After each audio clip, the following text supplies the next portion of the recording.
أعوذ بالله من الشيطان الرجيم. بسم الله الرحمن الرحيم.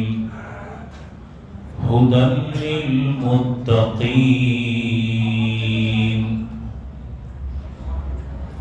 عزیز دوستوں اور بزرگوں،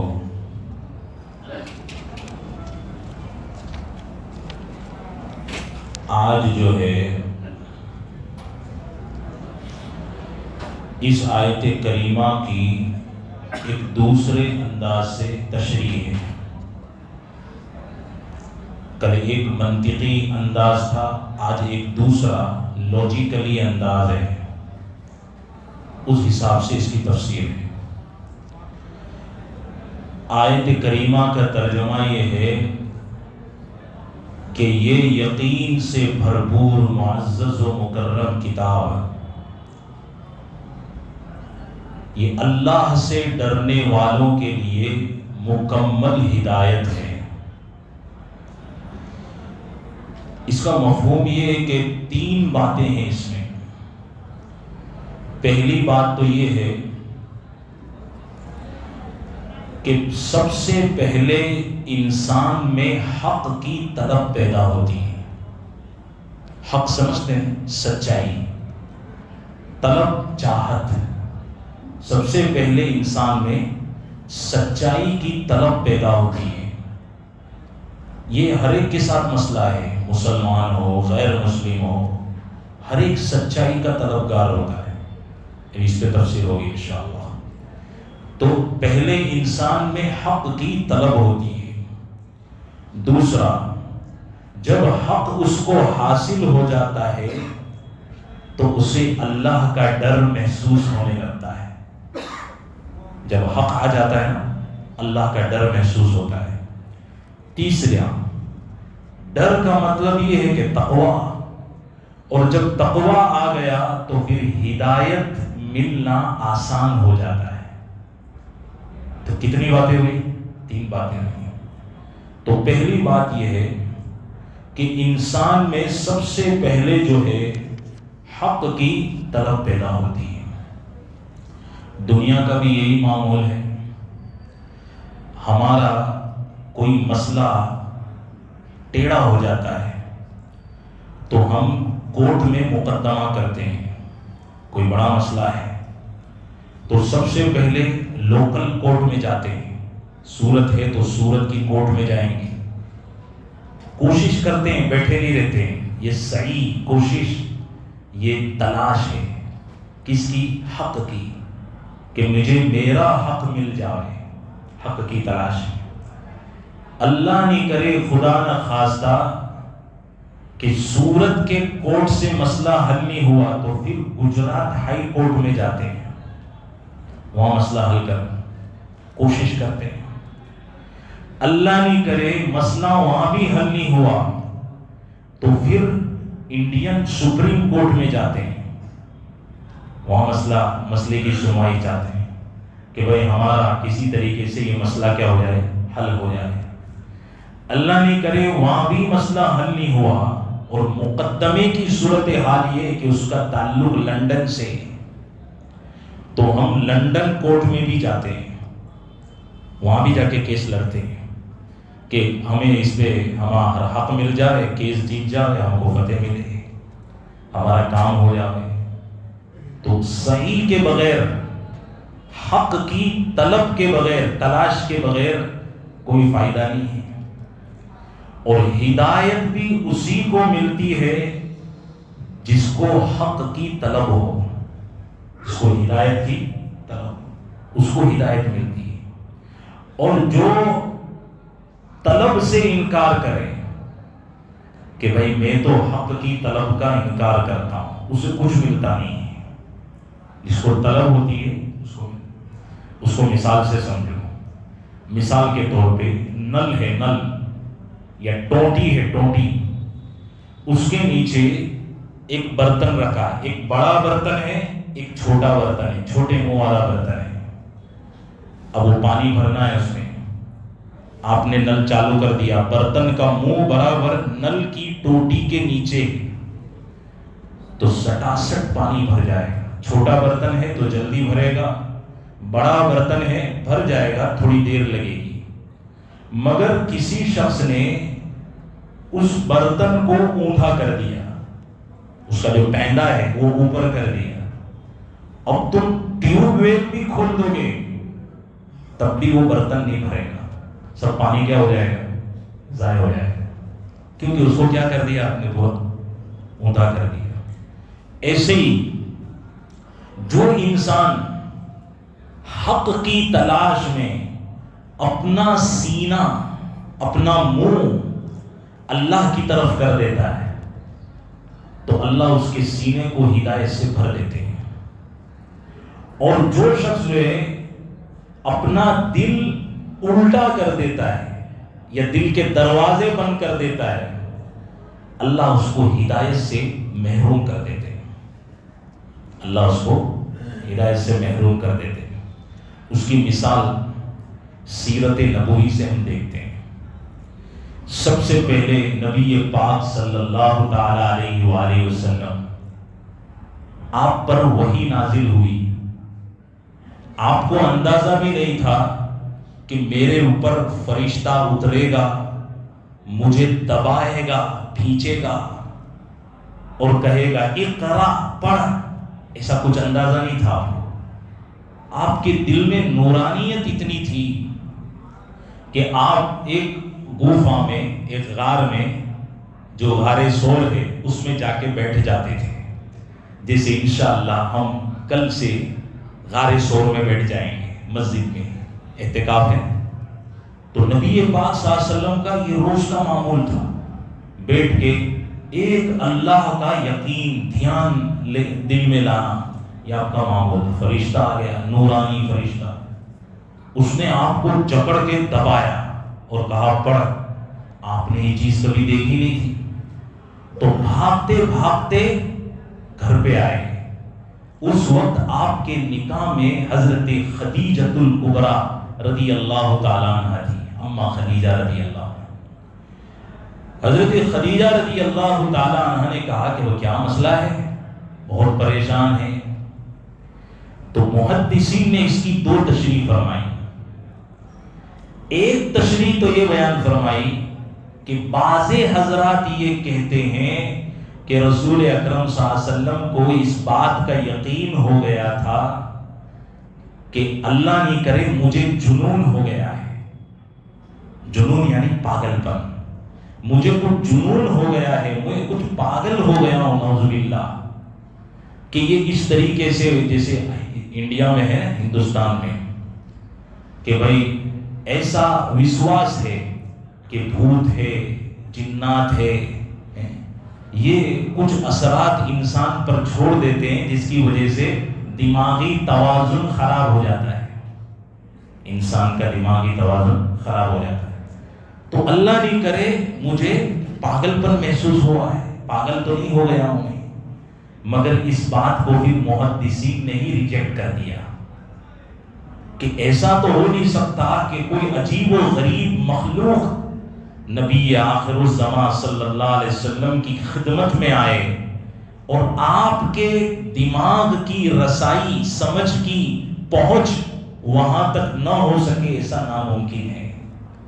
تو اس قول کو تو ریجیکٹ کر دیا. دوسرا قول ہے وہ یہ کہ ہو سکتا ہے نبی کریم صلی اللہ علیہ وسلم نے جب گھر پہ تشریف لائے تو فرمایا خشیت علی نفسی، مجھے میری ذات پہ ڈر لگ رہا ہے. یہ بات حضرت خدیجہ سے بیان فرمائی سیاستاً. کیسے؟ سیاستاً، چالاکی سے. بیوی ہے، بیوی ہے، کوئی اور چیز نہیں ہے، اس لیے ہوشیاری سے بات کرنا ہے.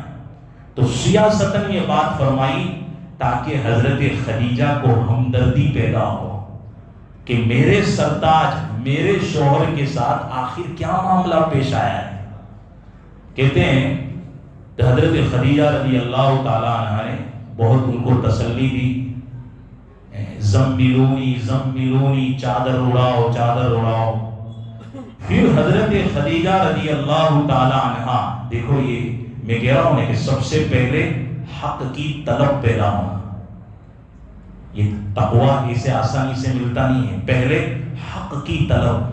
تو حضرت خدیجہ رضی اللہ عنہا سب سے پہلے ورقہ بن نوفل جو ان کے خاندان کا آدمی تھا، چچا تھا، وہ ان کے پاس گئی اور جا کر کے سب سے پہلے تو کیا کہا کہ آپ کو کچھ نہیں ہوگا، آپ سچے ہیں، حق ہے، ذاتی طور پر کیا ہے تصدیق فرمائی۔ یہ تصدیق فرمانا کیا ہے؟ طلب حق ہے، حق کی تلاش ہے۔ پھر اس کے بعد جو ہے ورقہ بن نوفل کے پاس گئی۔ ورقہ بن نوفل کون ہے؟ دیکھو اس میں بھی حق کی تلاش، یعنی میں ایسی باتیں ذکر کر رہا ہوں، اللہ ایسی باتیں دل پہ وارد کر رہا ہے کہ واقعے کے اندر واقعہ جو ہے آیت کی تائید میں ہے۔ وہ کیا ہے؟ دو شخص تھے اس زمانے میں، ایک ورقہ بن نوفل اور ایک ہے زید بن عمرو بن نفیل۔ یہ دو آدمی تھے دور جاہلیت میں۔ ان لوگوں نے آپس میں مشورہ کیا کہ یار حق کیا ہے، سچ کیا ہے۔ اس وقت اللہ کے نبی پیدا بھی نہیں ہوئے تھے، نبوت کا اظہار بھی نہیں ہوا تھا، ابھی نبوت آئی نہیں۔ تو ان دونوں نے آپس میں یہ سوچا کہ یار ہمیں سچائی کو تلاش کر کے اس کو اختیار کرنا چاہیے، مگر ابھی تک کچھ پتہ ہی نہیں۔ تو وہ دونوں سچائی تلاش کرنے کے لیے سیریا گئے، جو اس وقت اس کو سیریا کہتے ہیں، اس کا تاریخی نام ہے ملک شام، وہاں پہ گئے۔ تو یہ جو زید بن عمرو بن نفیل ہے، یہ ایک یہودی راہب سے ملے، یعنی اپنی زبان میں بولو تو یہودی سادھو، یہودی پنڈت۔ اس سے جا کر کے کہا کہ بھائی میں حق کی تلاش میں گھوم رہا ہوں، سچا مذہب اگر آپ کے پاس ہے تو بتا دو، میں اس کی تصدیق کر کے ایمان لانا چاہتا ہوں۔ تو اس نے کہا کہ دماغ خراب ہے تمہارا، اگر تم ہمارے یہودی مذہب کو اختیار کرو گے تو غضب کے مستحق ہو جاؤ گے، غیر المغضوب علیہم۔ کس کے مستحق ہو جاؤ گے؟ غضب کے، اللہ کا غضب نازل ہوگا۔ دیکھو یہودی پنڈت خود سچائی کو جان رہا ہے اور کہہ رہا ہے کہ اس کو اختیار مت کرو۔ تو مگر پھر میں کہاں جاؤں؟ بولے ملت ابراہیم حنیفہ، ملت ابراہیمی کو حاصل کرو۔ تو وہاں سے چلے گئے، عیسائی پنڈت کے پاس گئے، اس سے جا کر کے کہا کہ بھائی یہ سب جگہ جہالت ہے، اندھیرا ہی اندھیرا ہے، میرا دل جو ہے یہاں یعنی اس میں تسلی نہیں ہو رہی، میرے دل میں حق کی تلاش میں گھوم رہا ہوں۔ آپ عیسائی پنڈت ہیں تو میں آپ سے ریکویسٹ کرتا ہوں کہ آپ جو ہے مجھے عیسائی مذہب میں داخل فرما دیجیے۔ اس نے کہا کہ بھائی ہمارے مذہب میں داخل ہو کے آپ گمراہ ہو جاؤ گے، لعنتیں برسے گی آپ کے اوپر، غیر المغضوب علیہم ولا الضالین، ضالین ہے، گمراہ ہو جاؤ۔ صحیح کہہ رہا ہے، ابھی قرآن نازل ہوا نہیں ہے، دیکھو اس سے پہلے ہی قرآن کی صداقت کہ گمراہ ہو جاؤ گے، لعنت برسے گی، ہمارے مذہب کو اختیار کرو گے۔ تو کہ میں کیا کروں؟ ملت ابراہیمی کو حاصل کرو۔ کیا فرمایا؟ ملت ابراہیمی کو حاصل کرو۔ تو اخیر میں وہ کنٹال کے کہ بھائی یہ پنڈت صاحب بھی نہ بولتے ہیں، عیسائی پنڈت صاحب بھی نہ بولتے ہیں، تو کنٹال کے ہاتھ دھو کے ملک شام کے چٹیل میدان میں جا کے وہ کھڑے ہو گئے اور یوں اللہ کے سامنے ہاتھ اٹھایا کہ اے اللہ، اگر سچا مذہب ملت ابراہیم ہے تو میں اس کو تسلیم کرتا ہوں، مانتا ہوں، تو اس کے اوپر گواہ بن جا۔ انہوں نے سچائی کو قبول کیا، حالانکہ وہ سچا مذہب اس وقت وہی تھا۔ دوسرے کون تھے؟ ورقہ بن نوفل، حضرت خدیجہ کے رشتہ دار تھے، کزین تھے۔ تو ورقہ بن نوفل نے خاموشی سے عیسائیت کو اختیار کر لیا تھا، پڑھے لکھے وہ تھے، عبرانی زبان کو انہوں نے سیکھا۔ عبرانی جو ہے یہ یہودی لینگویج ہے، تو اس کو انہوں نے سیکھا، سب جاننے ہو گئے، سمجھتے ہو گئے۔ تو دیکھو یہ لوگ تلاش میں گئے، تلاش سے حق کی تو حق ملا، نہیں کرتے تو کچھ نہیں ملتا۔ اب دیکھو اصل مسئلے پہ آتے ہیں۔ حضرت خدیجہ آئی تھی ان کے پاس، حضرت خدیجہ نے کہا کہ اے ورقہ، میرے شوہر جو ہے غار ثور میں جاتے تھے، آج عجیب و غریب تصویر رونما ہوئی، کوئی ایسی چیز آئی کہ انہوں نے ان کو دبوچا، پکڑا، تو کہ وہ تو قدوس ہے۔ اس نے کیا کہا ورقہ بن نوفل نے کہ خدیجہ وہ تو قدوس ہے، قدوس کس کو کہتے ہیں؟ پاکیزہ نورانی شخصیت ہو، وہ قدوس ہے۔ تو حضرت خدیجہ نے کہا کہ آپ سچ کہتے ہو؟ تو ورقہ کہتا ہے تمہیں کیا معلوم پڑا ہے؟ بولے مجھے پتا چلا ہے وہ جبرائیل ہے۔ وہ کیا ہے؟ جبرائیل ہے۔ تو ورقہ کہنے لگا ارے جبرائیل ہے، اللہ اکبر، یہ تو وہی فرشتہ ہے جو حضرت عیسیٰ علیہ السلام پر وحی لے کر اترتا تھا، یہ تو وہی فرشتہ ہے جو حضرت موسیٰ علیہ السلام پر وحی لے کر نازل ہوتا تھا۔ پھر وہ کہنے لگا قربان جاؤ آپ کے شوہر سردار نبی آخر الزمان حضرت محمد رسول اللہ صلی اللہ علیہ وسلم ہیں۔ پھر رونے لگا۔ تو حضرت خدیجہ کہتی کیوں رو رہے ہو؟ بولے میں یہ بات آپ کو بتلاتا ہوں۔ حضرت خدیجہ وہاں سے بھاگتے ہوئے نبی پاک صلی اللہ علیہ وسلم پر آئی۔ اب دیکھو پہلے خود تصدیق کی حضرت خدیجہ نے، نمبر 2 پھر آئی ورقہ کے پاس، ورقہ نے تصدیق کی، کتنی ہو گئی؟ 2۔ نمبر 3 ورقہ نے کہا کہ نبی آخر الزمان یہی ہے، ان کا تذکرہ آسمانی کتابوں میں ہے، کتنی تصدیق ہو گئی؟ 3 اسٹامپ لگ گئے، مہر لگ گئے۔ نبی کریم صاحب قربان جاؤ اللہ ایسی بیویاں سب کو عطا فرما۔ کتنی ذہین ہوشیار بیوی تھی حضرت خدیجہ، اور عمر 40 سال، نبی کریم صلی اللہ علیہ وسلم 25 سال کے قریب عمر میں بڑی تھی، تاجر اور بزنس مین عورت تھی، مگر کتنی دیندار تھی کہ اپنے شوہر پر ایک بوند دھبا آنے کے لیے یا لگنے کے لیے تیار نہیں تھی کہ میرے شوہر پہ کچھ آنچ آ جائے، دھبا لگ جائے۔ کتنا دوڑی، تصدیق پہ تصدیق کروا رہی۔ اب آپ سوچو گے کہ پہلی مرتبہ کیوں لے کر نہیں گئی؟ اللہ کے نبی کو ساتھ میں لے کے جانا تھا۔ لکھا محدثین نے اس لیے لے کر نہیں گئی کہ کہیں ورقہ کتاب، اس کے پاس جو کتاب تھی توریت، اس میں دیکھ کر وہ انکار کر دیتا تو میرے حبیب، میرے ہسبینڈ، میرے شوہر حضرت محمد رسول اللہ صلی اللہ علیہ وسلم کا دل ٹوٹ جاتا، اس لیے نہیں لے کر کے آئی تھی۔ اب تو تصدیق ہو گئی تو اللہ کے نبی بھی خوش ہو جائیں گے، اب اللہ کے حبیب علیہ السلام کو لے کر کے آئی۔ تو ورقہ نے پورا ان کا حلیہ دیکھا، اور جو کتاب پڑھا ہوا تھا وہ سب سمجھ گیا، اور کہنے لگا ایک کاش اس زمانے میں میرے بدن کے اندر طاقت ہوتی، میں زندہ ہوتا تو میں اللہ کے نبی کی مدد کرتا، جس وقت ان کی خود کی قوم خاندان والے ان کو ان کے محلے سے، شہر سے نکال کر کے مدینہ پہنچا دیں گے، میں اس وقت ان کی مدد کرتا۔ ہجرت ہوئی نا مدینہ کی طرف، تو کنٹال کے، حیران کر کے، پریشان کر کے ان کو نکال دیں گے، اس وقت میں بے پیارے آقا کی مدد کرتا۔ پھر وہ کہنے لگا کہ میرا ایمان تو ایک اللہ کے اوپر تو ہے ہی، اب میں اقرار کرتا ہوں کہ یہ نبی حضرت محمد رسول اللہ صلی اللہ علیہ وسلم آخری نبی ہے، میں اس کا اقرار کرتا ہوں۔ تو بتاؤ محدثین نے لکھا یہ مسلمان ہوا کہ نہیں ہوا؟ مسلمان ہو گیا، یہ مسلمان ہے۔ مگر ان کے انتقال کے کئی سال بعد اللہ کے نبی علیہ السلام نے نبوت کا اظہار فرمایا۔ نبوت سمجھتے ہیں؟ جیسے ڈاکٹر کی ڈگری ہے، ایسے نبوت کی کیا ہے؟ نبی ہونا یہ بھی ایک ڈگری ہے۔ تو اس کا اظہار فرمایا۔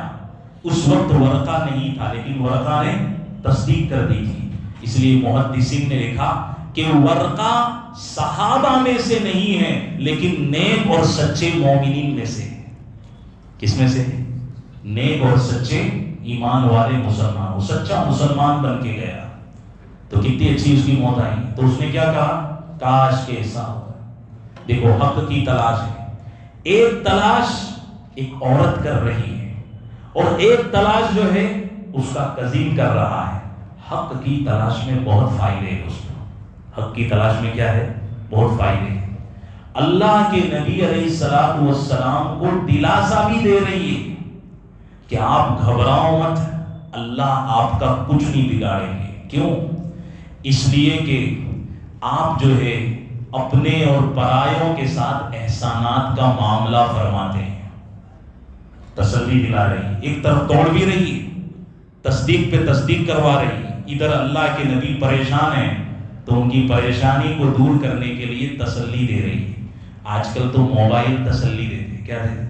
باقاعدہ کہتے یہ سیریل دیکھنے کا چالو کر دو، یہ پکچر دیکھ لو، یہ دیکھ لو، وہ بیان سن لو. مولانا بہت فیمس ہے، چلا چلا کر بیان کرتے، ان کا بیان سنو، وہ نظم سنو. سمجھ میں آئے گی تو تمہارے کو کیا ہو جائے؟ تسلی ہو جائے. اب عورتیں تسلی نہیں دیتی، اب موبائل، سب کام موبائل کرتا ہے تو وہ تسلی دے رہی. پہلی کیا تسلی دی؟ کہ آپ اپنے اور پرائے سب کے ساتھ احسانات کا معاملہ فرماتے ہیں. ایک نمبر 2، ارے آپ تو مصیبت کے ماروں کی مدد فرماتے ہیں.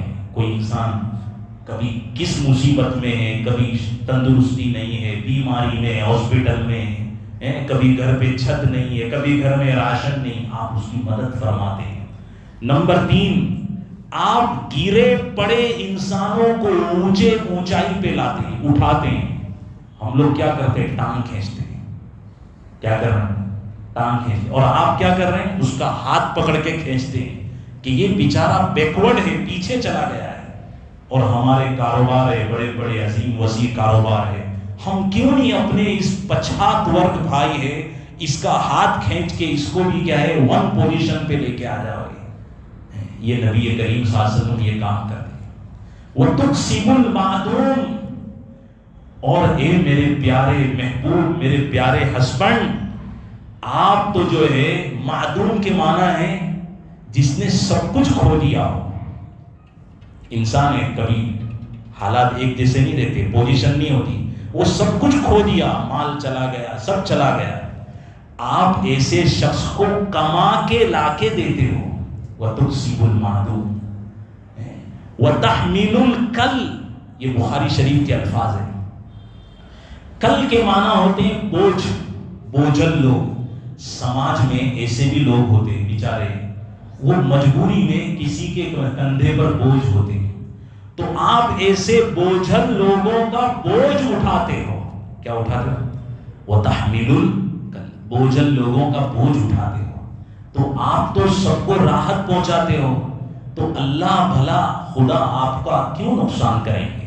یہ اپنے شوہر کو سمجھا رہی ہے، اور دوسری طرف یہ کام بھی کر رہی ہے، تصدیق بھی کر رہی ہے. اس کو کہتے ہیں تلاش حق. تو وہ تو اللہ کے نبی کی سیرت یہ بیان کی کہ آپ کسی کو تکلیف نہیں پہنچاتے. اور ہمارا کیا حال ہو گیا ہے؟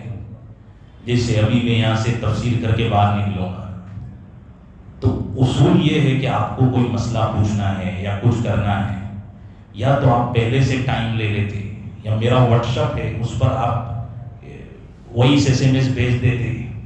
اصول ہوتے ہیں.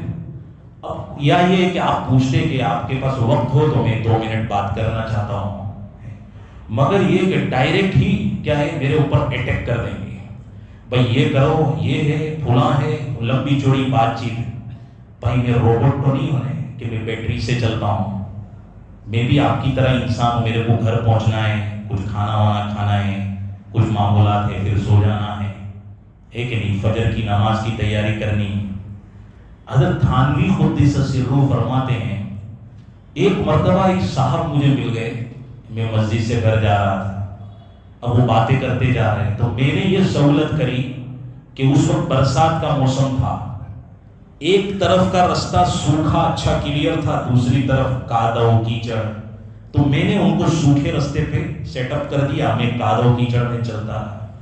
آگے کھڈا آیا، میرا پاؤں بھی اس میں کیا ہے گر گیا، مگر میں نے ان کی راحت کے لیے یہ بوجھ اٹھا لیا، چلو بیچارے کو راحت مل جائے. مگر یہ کہ وہ میرے گھر پر پہنچنے بھی میرے کو چھوڑنے کو تیار نہیں، باتیں کرے جا رہے، باتیں کرے جا رہے. یعنی وہ یہ میسج دے رہے ہیں کہ مولوی لوگ فری ہوتے ہیں، کیا ہوتے ہیں، نیوری. سمجھ میں ہے. دوسرا ایک وکیل صاحب مل گئے، حضرت فرماتے ہیں وہ وکیل صاحب کو جو وکالت کا مسئلہ ہوگا، میٹر ہے، اب وہ بات کرتے آ رہے یہاں تک کہ گھر تک پہنچ گئے، اور وہاں بھی بات کر رہے ہیں تو وکیل صاحب سے انہوں نے کہا کہ دیکھو میرا تھوڑا کھانے پینے کا وقت ہے، گھر کے کوئی معمولات ہے، پیٹ بھی خراب ہے، مجھے گھر کو جانا ہے، تو آپ مجھے تھوڑا معاف کر دیجیے۔ تو وکیل صاحب پھر بھی اپنی جو بحث ہے جو کورٹ کی وہ جاری رکھے ہوئے بات ہی کرے، تو حضرت فرماتے پھر میں نے دروازہ خود بند کر دیا کہ وہ جلدی سے چلے جائے۔ تو یہ جو ہے نا یہ تکلیف پہنچانے والا عمل ہے، اس سے بچنا چاہیے، راحت پہنچانے والے بنو۔ نبی کریم صلی اللہ علیہ وسلم رات میں جب اٹھتے تھے تو اماں عائشہ رضی اللہ تعالیٰ عنہ بازو میں سوئی ہوئی ہوتی تھی، اماں عائشہ رضی اللہ عنہ، تو اتنے آہستہ سے اٹھتے تھے، آہستہ سے قدم اٹھاتے تھے، آہستہ سے چپل پہنتے تھے اور آہستہ سے باہر چلے جاتے تھے، جبکہ اماں عائشہ پکی محبوبہ تھی، کیا تھی؟ عاشقہ تھی، جان نثار بیوی تھی، جان چھڑکنے والی بیوی تھی۔ وہ شعر ہے کہ حضرت عائشہ صدیقہ رضی اللہ تعالیٰ عنہ کہا کرتی تھی کہ زلیخا کی ملامت کرنے والی سہیلیوں نے یوسف علیہ السلام کو دیکھا تو اپنی انگلیاں کاٹ لی، کاش کہ وہ میرے محبوب کا چہرہ دیکھ لی تھی تو اپنے دل کے ٹکڑے کر لیتی۔ بس سمجھ میں آئی، اتنی محبت تھی۔ تو کہنے کا مقصد یہ ہے کہ اگر اللہ کے حبیب تھوڑا شور کر کے بھی جاتے تو اماں عائشہ کو کوئی تکلیف نہیں ہوتی، مگر دیکھو اس قدر محبت ہونے کے باوجود بھی واقعتاً نبی کریم صلی اللہ علیہ وسلم رحمت للعالمین تھے، آپ نے پھر بھی تکلیف پہنچانا گوارا نہیں کیا۔ اس کو کہتے اخلاق، اس کو کہتے راحت رسانی۔ بات سمجھ آ رہی ہے؟ تو دوستو میں کہہ یہ رہا تھا کہ حق کی طلب ہو تو اللہ تبارک و تعالی، حق کی تلاش ہو تو اللہ تبارک و تعالی حق حاصل کروا دیتے ہیں، حق مل جاتا ہے۔ ایک کسائی تھا، اس کا بچڑا جو ہے وہ تبیلے سے چھوٹ گیا، تو بچڑا تو جانور ہے، اس کے اندر عقل ہوتی نہیں ہے، تو وہ ایسے آوارہ بھاگتے بھاگتے مسجد میں چلا گیا، تو مسجد کے جو ملا ہے، امام صاحب ہے، وہ خفا ہو گئے کسائی پر کہ کیا لوگ ہے یار تم لوگ، ایک بچڑے پر دھیان نہیں رکھتے، وہ مسجد کے اندر آ گیا، وہ جانور ہے، اس میں کوئی عقل نہیں۔ تو کسائی بڑا ہوشیار تھا، کسائی کہنے لگا حضرت آپ بات برابر کہہ رہے ہیں کہ بیچارہ جانور ہے، یہ کیا اس میں بک بک کرنے کی، یہ تو کیا ہے، جانور ہے، جانور ہوتا ہے، عقل نہیں ہوتی۔ وہ نہ سمجھی میں اللہ کے گھر میں حاضر ہو گیا۔ ذرا تم اپنے آپ کو دیکھو اور ہمارے کو دیکھو، ہم تو سمجھ کر حاضر ہوتے ہیں، کبھی نہ سمجھی میں ہم اللہ کے گھر میں حاضر ہوئے، کبھی نہ سمجھی میں ہم نے اعتکاف کے لیے نام لکھوایا کہ چلو 10 دن اللہ کے لیے ہم نے وقف کر دی، کبھی ایسا ہوتا ہے؟ نہیں ہوتا۔ تو سچ ہے، کہا نا کسی نے کہ انسان کو طلب ہو تو اللہ ہدایت دے دیتا ہے۔ وہ ہے ایک آقا اور غلام دونوں بازار سے جا رہے تھے، اذان ہوئی مسجد میں، تو غلام نے کہا کہ میں نماز پڑھ کے آتا ہوں، آقا نے نماز نہیں پڑھی۔ اب وہ نماز پڑھنے کے بعد وظیفوں میں مشغول ہو گیا، سبحان اللہ الحمدللہ، حالانکہ آقا باہر کھڑا ہے تو اس کو وظیفے میں مشغول نہیں ہونا چاہیے، باہر نکل، پر یہ کہ اللہ کی محبت میں وظیفے تسبیح پڑھنے لگا۔ اب جیسے ہی وہ تسبیح میں لگا تو وہاں باہر سے سیٹھ صاحب نے زور سے آواز دی، اوئے، ایسے کر کے زور سے آواز دی، آتا نہیں ہے، آتا؟ تو اس نے اندر سے جواب دیا، آنے نہیں دیتا۔ کیا جواب دیا؟ آنے نہیں دیتا۔ تو اس نے کہا، اوئے کون آنے نہیں دیتا؟ بولے جو تجھے اندر آنے نہیں دیتا، جو تجھے اندر آنے نہیں دیتا۔ انک لا تہدی من احببت، تو طلب ہونے تو اللہ ہدایت عطا فرما دیتا ہے۔ اب آپ کو بتاؤں، آخری عشرے میں نبی کریم صلی اللہ علیہ وسلم اسی شب قدر کی طلب میں اعتکاف فرماتے تھے۔ اب بات سمجھ آئے؟ اسی شب قدر کی طلب میں دیکھو خوبصورت ہو گئی ہماری تفسیر، یہ اللہ بلواتا ہے۔ دیکھو میرے اندر بھی طلب ہے، آپ بھی طلب سے بیٹھے ہیں، تو اللہ قیمتی باتیں نکلوا رہا ہے۔ دو چار منٹ ہے، اور جوردار بات ہے۔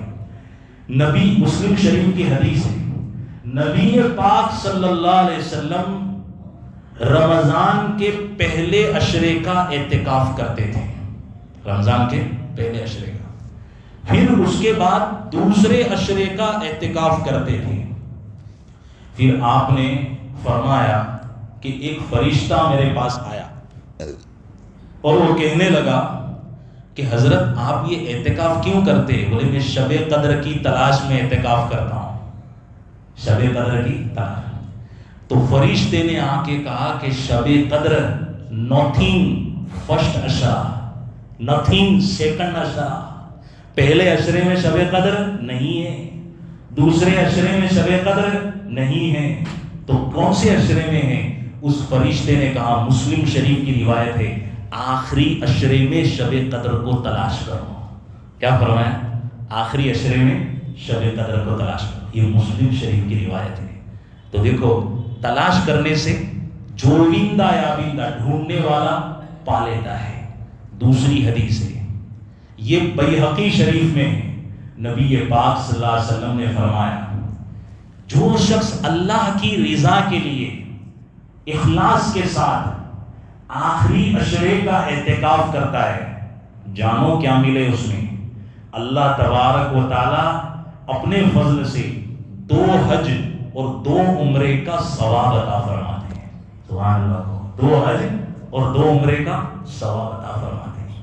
تیسری حدیث ہے، نبی پاک صلی اللہ علیہ وسلم نے فرمایا، ابن ماجہ شریف کی حدیث ہے، کہ جو شخص آخری عشرے کا مسجد میں اعتکاف کرتا ہے، کیا مطلب؟ اس نے اپنی ذات مسجد کے حوالے کر دی، اے اللہ میں تیرا مجاور بن کے مسجد میں آ کے بیٹھ گیا ہوں، اللہ تعالیٰ وہ سوتے سوتے بھی پورا عشرہ گزار دے گی۔ دیکھو یہ میں جو کہہ رہا ہوں یہ آنے والے بہت سارے اعتراض کا ابھی جواب دے رہا ہوں۔ سوتے سوتے بھی کیا کر دے گے؟ گزار دے گے۔ قرآن نہیں پڑھتا، خالی نماز ہو رہی ہے اور سو رہا ہے اور کچھ نہیں کرتا، اللہ تبارک و تعالیٰ اس کو بھی شب قدر کی نعمت سے مالا مال فرما دیتے ہیں۔ اتنا بڑا اجر ہے آخری عشرے۔ کیوں؟ وہ بیچارہ اپنی بیوی کو چھوڑ کے آیا، بچوں کو چھوڑ کے آیا، پریوار کو چھوڑ کے آیا، کاروبار کو چھوڑ کے آیا، یہ کیا کم مجاہدہ ہے؟ یہ کم مجاہدہ ہے؟ مگر ماشاءاللہ ہم تو یہاں مجاہدے بھی کرتے ہیں، الگ الگ مجلس سے اس کو اٹینڈ کرتے ہیں، تو کتنا ثواب ملتا ہے۔ تو ایسے لوگوں سے کیا ہے، تھوڑا دم پھونک کرا لیا کرو۔ پہلے زمانے میں ہندو عورتیں تھیں، اپنے بچیوں کو لے کے آتی تھی مسجد کے پاس، اب تو یہ سب فسادیوں کی وجہ سے معاملہ تھوڑا ادھر ادھر، مگر ابھی بھی آتی ہے، مسجد کے دروازے پہ کھڑے رہتی تھی، ذرا دم کرو نہیں، تو وہ دم کر دیتے۔ ایک مسلمان نے پوچھا تم دم کیوں کرواتے ہو؟ بولے ڈاکٹر سے ہم کو فائدہ نہیں ہوتا جو تمہاری منہ کی پھونک سے بچوں کو فائدہ ہوتا ہے، شفا ہو جاتی ہے، اس لیے دم کرواتے ہیں۔ تو آخری عشرے کا اعتکاف بڑا قیمتی ہے، اور یاد رکھو جب تک نبی کریم صلی اللہ علیہ وسلم حیات رہے آپ نے ہمیشہ آخری عشرے کا اعتکاف فرمایا، اور آپ کے ساتھ آپ کی معزز اور محترم بیویوں نے بھی اعتکاف فرمایا۔ تو یہ عورتوں کے لیے بھی ہے کہ جب اللہ کے نبی کی بیویاں امہات المؤمنین ہیں، ان کا کوئی توڑی نہیں ہے، وہ بھی اعتکاف کرتی تھی، تو ہم اپنی عورتوں سے بھی گزارش کریں کہ تم بھی اپنے گھروں میں اعتکاف کا ماحول بناؤ۔ بہت آسان ہے۔ عورتوں کو کچن سے مطلب ہوتا ہے، کچن میں کام کاج رہتے ہیں، تو فلیٹ سسٹم ایسا اس کی یعنی بناوٹ ایسی ہے کہ کچن کے پاس ہی کچھ جگہ ہو تو اس کو نیت کر کے خاص کر لے کہ میں رمضان کے آخری 10 دن یہیں پر اللہ اللہ کرتے گزاروں گی۔ وہاں قریب میں باتھ روم بھی ہوئے یا تھوڑا بازو تو بھی وہاں تھا نہیں، وہاں کے واپس چلی آئے، لیکن یہیں پہ میں گزاروں گی اللہ اللہ کر۔ اس میں 2 کام ہو جائیں گے، ایک تو آخری عشرے کا اعتکاف ہو جائے گا، دوسرا شوہر کی خدمت بھی ہو جائے گی، جلیبی بھی بن رہی، پھوڑے بھی پک رہے، بریانی بھی پک رہی ہے، یہ بھی کام چل رہا ہے، یہ بھی کام چل رہا ہے، تو دونوں کیا ہے فوائد مل جائیں گے۔ تو یہ بہت بہترین چیز ہے، اللہ ہم سب کو عمل کی توفیق عطا فرمائے۔ اللہم صلی علی محمد وعلی آل محمد وبارک وسلم۔ الہ العالمین ہمارے گناہوں کو معاف فرما، اے اللہ صغیرہ معاف فرما، کبیرہ معاف فرما، اے اللہ ہر قسم کی ہماری کوتاہیوں سے درگزر فرما، لغزشوں سے درگزر فرما، اے اللہ ہماری توبہ کو تو قبول فرما، اے اللہ ہماری تو پوری بخشش فرما دے، اے اللہ آپ ہی معاف فرما سکتے ہیں، اللہ بندے معاف نہیں کرتے، بندے تو غلطیاں نکالتے ہیں، بندے بھولا نکالتے ہیں، وہ آنکھوں میں لیتے ہیں، دلوں میں بٹھاتے ہیں، وہ غلط سمجھ لیتے ہیں، لیکن پروردگار عالم آپ تو معاف کرنے والے ہیں۔ اے اللہ آپ کی نظروں میں تو ہمارے بڑے بڑے عیب چھپے ہوئے ہیں، اے اللہ آپ اپنے فضل و کرم سے اے اللہ ان تمام عیوب سے ہمیں منزہ فرما دیجئے، اے اللہ پاک فرما دیجئے، اے اللہ ہمارے دل کو پاک کر دیجئے، حسد سے، کینہ سے، تکبر سے، عصبیت سے، اے اللہ ہر چیز سے ہمارے دل کو پاک کر دیجئے، ہمارے دل کو نورانی بنا دیجئے، اے اللہ ہمارے دماغ اور سوچنے کی صلاحیتوں کو نورانی بنا دیجئے، اے اللہ ہمیں صحت عطا فرمائیے، ہماری روزیوں میں برکتیں پیدا فرما دیجئے، رب کریم ہمارے اعمال کو قبول فرما لیجئے، اے اللہ ہماری اب تک کی جتنی بھی ٹوٹی پھوٹی عبادتیں ہیں ربا اس سب کو تو قبول فرما، اے اللہ آگے چل کر بھی اے اللہ ایمان کے ساتھ اے اللہ پوری زندگی استقامت عطا فرما، اے اللہ جب آپ ہمیں اپنے پاس بلائے تو اس حال میں بلانا اے اللہ آپ ہم سے راضی ہو، ہم آپ سے راضی ہو، اور آپ کے کسی بندے یا بندی کا کوئی جائز حق ہمارے سر پر واجب الادا باقی نہ ہو، اے اللہ اپنی رضا والی زندگی ہمیں عطا فرما، اے اللہ اپنی غضبناک زندگی سے ہماری حفاظت فرما، اے اللہ اعمال والی زندگی عطا فرما، اے اللہ کاہلی اور سستی والی زندگیوں سے ہماری حفاظت فرما، اے اللہ اخلاق سے رہنے کی توفیق عطا فرما، اے اللہ بد کرداری اور بد اخلاقی سے ہماری اور ہماری نسلوں کی حفاظت فرما، رب کریم ہماری اس تفسیر کو بھی تو بہت بہت قبول فرما، ہمارے بولنے کو سننے کو قبول فرما، اے اللہ جو لوگ تفسیر میں بیٹھتے ہیں یا بیٹھتی ہیں اے اللہ سب کی جائز مرادوں اور تمناؤں کو پورا فرما، اے اللہ سب کی جائز حاجات کو پورا فرما، اے اللہ آپ ہی مشکل کشا ہے، اے اللہ آپ ہی حاجت روا ہے، رب کریم آپ ہی بگڑی بنانے والے ہیں، رب کریم آپ کے علاوہ کوئی طاقت ایسی نہیں ہے اے اللہ جو ہمارا اچھا یا برا کر سکے، اے اللہ ہماری زندگیوں میں اچھائیاں پیدا فرما دے، اے اللہ برائیوں سے ہمیں پوری نجات عطا فرما دے، ہماری اولادوں کی اپنی شان ربوبیت سے تربیت فرما کر ہم سب کی آنکھوں کی ٹھنڈک بنا، اے اللہ مدارس کو آباد فرما، مکاتب کو آباد فرما، خانقاہوں کو آباد فرما، اے اللہ جہاں دینی کام چل رہا ہے اے اللہ جو تیری نظر میں تیرے حبیب کی نظر میں صحیح ہے